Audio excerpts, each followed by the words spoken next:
സംസ്ഥാന സർക്കാരിനെ പ്രതിക്കൂട്ടിലാക്കുന്ന ഒരു വലിയ തട്ടിപ്പിന്റെ വിശദാംശങ്ങളാണ് ഇപ്പോൾ വാർത്തകളിലെല്ലാം തന്നെ നിറഞ്ഞു നിൽക്കുന്നത്. സംസ്ഥാന സർക്കാർ വിതരണം ചെയ്യുന്ന സാമൂഹ്യ ക്ഷേമ പെൻഷൻ വിതരണത്തിലും വൻ തട്ടിപ്പ് നടന്നതിന്റെ വിവരങ്ങൾ ഇപ്പോൾ പുറത്തു വന്നിരിക്കുകയാണ്.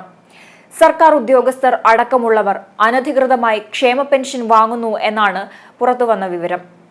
അനധികൃതമായി സാമൂഹ്യ സുരക്ഷാ പെൻഷൻ കൈപ്പറ്റിയ 1458 സർക്കാർ ജീവനക്കാർക്കെതിരെ കർശന നടപടിക്കാണ് സർക്കാർ ഒരുങ്ങുന്നത്. അനധികൃതമായി കൈപ്പറ്റിയ പെൻഷൻ തുക പലിശയടക്കം തിരിച്ചുപിടിക്കാൻ ധനവകുപ്പ് നിർദ്ദേശം നൽകി. ധനവകുപ്പിന്റെ നിർദ്ദേശപ്രകാരം ഇൻഫർമേഷൻ കേരള മിഷൻ നടത്തിയ പരിശോധനയിലാണ് തട്ടിപ്പ് കണ്ടെത്തിയത്. ഹയർ സെക്കൻഡറി അധ്യാപകർ, കോളേജ് അസിസ്റ്റന്റ് പ്രൊഫസർമാർ, ഗസറ്റഡ് ഉദ്യോഗസ്ഥർ എന്നിവർ ഉൾപ്പെടെ ക്ഷേമ പെൻഷൻ വാങ്ങുന്നവരിലുണ്ട് എന്നതും ഈ വിഷയത്തിൽ എടുത്തു പറയേണ്ട കാര്യമാണ്. കുറ്റക്കാർക്കെതിരെ കർശന അച്ചടക്ക നടപടി സ്വീകരിക്കാൻ ധനമന്ത്രിയായ KN ബാലഗോപാൽ നിർദ്ദേശിച്ചു. പെൻഷൻ കൈപ്പറ്റുന്ന 2 അസിസ്റ്റന്റ് പ്രൊഫസർമാരിൽ ഒരാൾ തിരുവനന്തപുരം ജില്ലയിലെ സർക്കാർ കോളേജിലാണ് ജോലി ചെയ്യുന്നത്. ഒരാൾ പാലക്കാട് ജില്ലയിലെ സർക്കാർ കോളേജിൽ ജോലി ചെയ്തു വരുന്നു. ഹയർ സെക്കൻഡറി അധ്യാപകരായ 3 പേരാണ് പെൻഷൻ വാങ്ങുന്നത്. ആരോഗ്യ വകുപ്പിലാണ് ഏറ്റവും കൂടുതൽ പേർ ക്ഷേമ പെൻഷൻ വാങ്ങുന്നവർ ഉള്ളത്.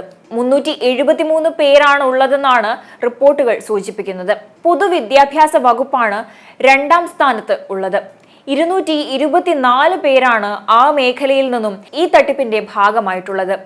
മെഡിക്കൽ എഡ്യൂക്കേഷൻ വകുപ്പിൽ 124 പേരും, ആയുർവേദ വകുപ്പിൽ അതായത് ഇന്ത്യൻ സിസ്റ്റം ഓഫ് മെഡിസിനിൽ 114 പേരും, മൃഗസംരക്ഷണ വകുപ്പിൽ 74 പേരും, പൊതുമരാമത്ത് വകുപ്പിൽ 47 പേരും ക്ഷേമ പെൻഷൻ വാങ്ങുന്ന സർക്കാർ ജീവനക്കാരാണ്.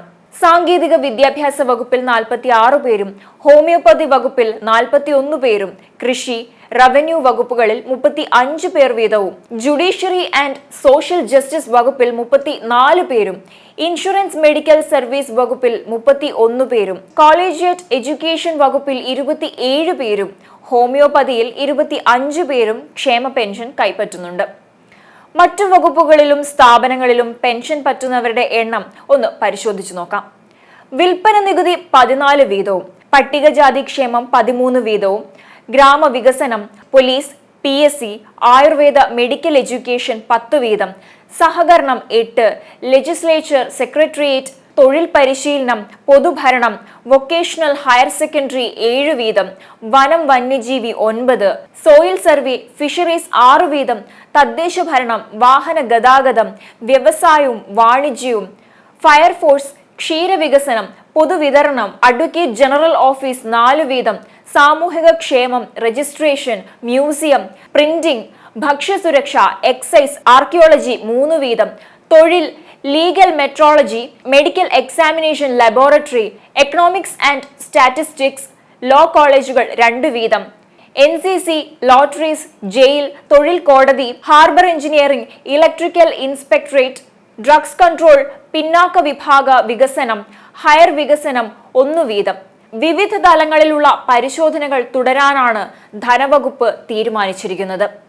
അനർഹരായവരെ കണ്ടെത്തി ഒഴിവാക്കുകയും അതോടൊപ്പം അർഹരായവർക്ക് മുഴുവൻ കൃത്യമായി പെൻഷൻ വിതരണം ഉറപ്പാക്കുകയും ചെയ്യുന്ന നടപടികൾ തുടരുമെന്ന് ധനവകുപ്പ് വൃത്തങ്ങൾ വ്യക്തമാക്കിയിരിക്കുകയാണ്.